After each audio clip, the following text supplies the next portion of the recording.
Ladies and gentlemen, my name is Ivan Belosov. I am the first year student of International Relations at Petrozavodsk State University. Today, I'm going to focus on the role which international tribunals have been playing in the sphere of international relations since their establishment.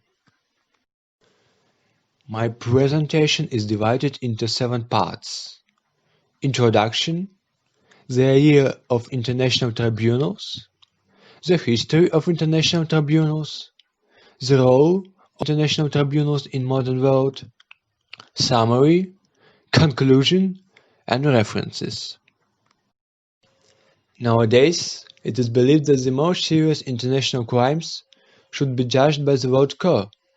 If the case is too tragic or controversial, it could become a reason to establish an international tribunal. The goal of my presentation is to evaluate the influence of international tribunals on international politics. Let's break down into what an international tribunal is. So, International Tribunal is a body of the United Nations. It is established for prosecuting crimes which are committed during colossal events that ruin the international environment, mostly wars or genocidal acts. It's essential to say that this body is temporary. It's important to shed light on the history of this phenomenon. Officially, first international tribunals were set up at the end of the 20th century, but in fact, the oldest international tribunals were created after the Second World War. In general, we can say that there were held about 7 international tribunals. To begin with, first international tribunals were established after World War II in order to prevent big wars in the future. They were held in Nuremberg and Tokyo. These tribunals were powered not by the United Nations, but by the strongest nations who had defeated the Third Reich. Even though these tribunals could be justified morally, the judges prosecuted only the defeated nations, but not the war criminals from victorious countries. Many years later, the United Nations established the first international tribunal under its leadership. The main issues under its jurisdiction were the crimes committed during the Yugoslav wars.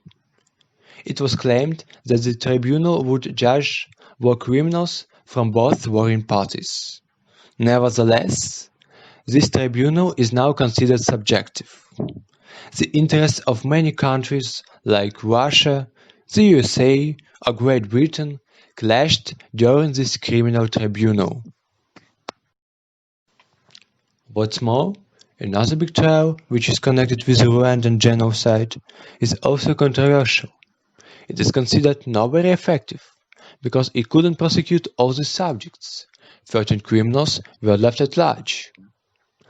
This tribunal created tense atmosphere in Rwanda because the government wasn't satisfied with some of the verdicts of the tribunal judges.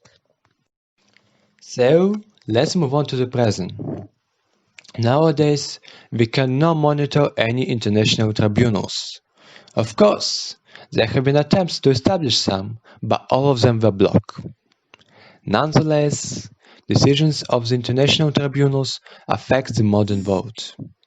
It is fair to say that countries that have more impact on verdicts of international tribunals have great power in international relations now. To sum everything up, international tribunals have been affecting international relations since their establishment.